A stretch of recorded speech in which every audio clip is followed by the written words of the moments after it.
Everyone, आज के इस वीडियो सेशन में हम लोग पढ़ेंगे Ampere's circuital law. Before that we have studied that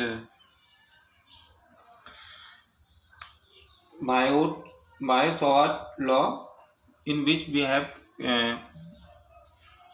derived the equation of the magnetic flux density in due to the closed loop की वजह से मैग्नेटिक फील्ड की इंटेंसिटी क्या होती है उसके एक्सिस में, ये हम लोग ने बायो-सॉर्ट लॉ में पढ़ा था। नाउ अब Ampere's circuital law which is also important for board examination point of view, so you have to understand it clearly so that you can solve the problem. इसमें जो अभी सिलेबस में इन्होंने हटाया था, इसके एप्लीकेशन में वो कम किया है बेसिकली। जैसे आपका सोलेनॉइड जो आपने 10th में पढ़ा था, सोलेनॉइड तो पढ़ा है आपने, टोरॉइड नहीं पढ़ा है, तो उसको डेरिवेशन था इसी के एप्लीकेशन में।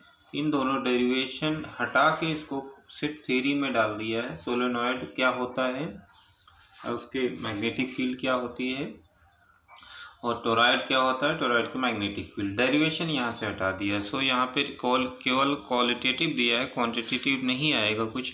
सो let us start with the Ampere's circuital law, right? Okay, तो Ampere's circuital law basically states that the line integral of magnetic field induction, that is magnetic flux density around a closed path in a vacuum is equal to mu naught times of the total current I trading in a closed path. Means line integral जैसे आपने पढ़ा है इसके पहले maths में तो पढ़ा होगा। क्लोज इंटीग्रल तो क्लोज पाथ के लिए हो गया आपका। लाइन इंटीग्रल बेसिकली आपका वन डायमेंशन में होगा। लाइन इंटीग्रल से मतलब है यहाँ पे वन डायमेंशन इंटीग्रेशन। और जैसे आप एरिया इंटीग्रेशन पढ़ते हैं, फिर आपका सरफेस इंटीग्रेशन पढ़ते हैं, सरफेस इंटीग्रल आपको बेसिकली वॉल्यूम निकालने के लिए जो 3D में मैथ्स में आप इसको पढ़ोगे, right? So line integral close means अगर अब यहाँ पे अगर माने जैसे क्लोज इंटीग्रल लिखें, क्लोज मतलब ये एक लूप के लिए होगा। Close integral B vector means magnetic field vector dot length vector dl, इन दोनों को डॉट प्रोडक्ट का इंटीग्रेशन करें तो mu times of I. This is similar to Gauss law. Gauss law जैसे हम लोग ने पढ़ा था, गॉस लॉ इलेक्ट्रिक फील्ड को कैलकुलेट करने के लिए निकालते हैं, वही तरीके से इसको हम लोग एम्पियर्स सर्किटल लॉ यूज़ करते हैं मैग्नेटिक फील्ड निकालने के लिए। तो गॉस लॉ से आप सिमिलरिटी देखिए। गॉस लॉ में क्या था, एरिया वेक्टर का मीन्स सरफेस इंटीग्रल, उसका सरफेस इंटीग्रल एरिया वेक्टर था। ds एरिया वेक्टर का, इन दोनों को डॉट प्रोडक्ट का सरफेस इंटीग्रल ले लें तो क्या होता था, q charge enclose upon epsilon not, ये होता था। यहाँ पे हम लोग क्या पढ़ रहे हैं, line integral of b dot vector dl vector is equal to mu times of I. तो वहाँ पे मैग्नेटिक फील्ड का सोर्स कौन था, सॉरी इलेक्ट्रिक फील्ड का सोर्स कौन था, वहाँ पे इलेक्ट्रिक फील्ड का सोर्स क्या था, चार्ज इनक्लोज। यहाँ पे मैग्नेटिक फील्ड का सोर्स क्या है, आई, करंट इनक्लोज जो कर रहा है।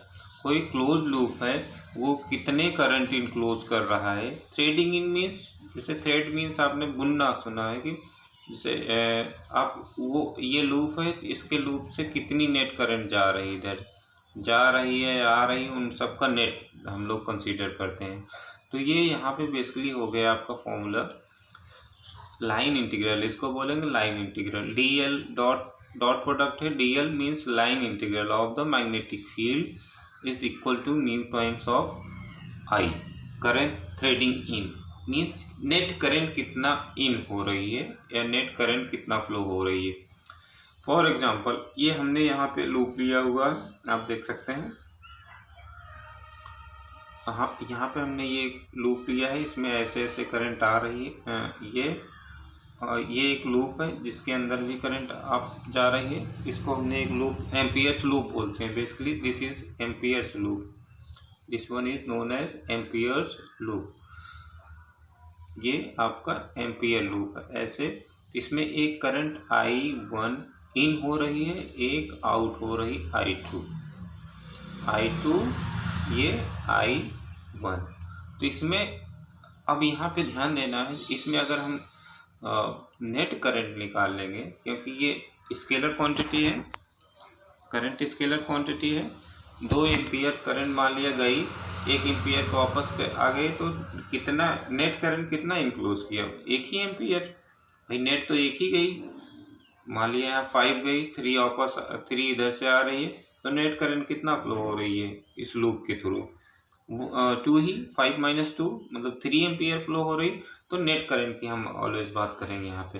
तो ये इसका जो इसके लिए अगर हम एम्पियर सर्किट लॉ लगाएंगे, तो sir line integral B vector dot D L vector is equal to mu naught times of net current I1 - I2, ये हो जाएगा आपका, क्योंकि हमने यहाँ पे मेंशन किया हुआ नेट करंट या करंट इनक्लोज।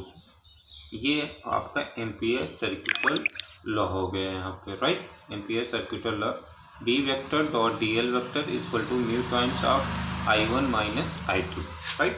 या इसी को ई इनक्लोज करंट बोल सकते हैं, म्यू ई। इसी को I1 - I2 को ई, mu E means total current enclose by the loop, Amperian loop, right.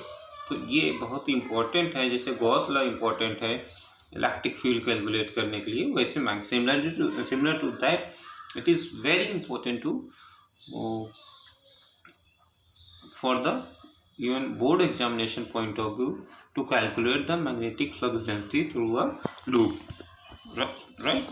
तो इसमें भी वही चीज़ें हैं, आपको जो भी करंट की वजह से आप निकाल रहे हो, वो करंट को वो एम्पीरियन लूप क्या होना चाहिए, वो इनक्लोज करना चाहिए। सपोज करो यहीं से एक करंट इधर से जा रही होती, तो वो उसका कोई कंट्रीब्यूशन नहीं होता इसकी वजह से मैग्नेटिक फील्ड, उसको हम नहीं, मान लिया यहाँ पे I3 होता तो उसको यहाँ पे हम नहीं इनक्लोज करते, क्योंकि एम्पियर लूप में के इनक्लोज होनी चाहिए। जैसे वहाँ पे हम, याद हो आपको हमने बताया था, अगर जब भी हम कोई गॉसियन सरफेस कंसीडर करते थे, उसके अंदर जो कि इनक्लोज होता था, उसके अंदर वाले को लेते थे जो वो इनक्लोज करता है। अगर कोई बाहर चार्ज रखा हुआ है, वो इसके अंदर का मैग्नेटिक फील्ड को इफेक्ट नहीं करेगा। तो हम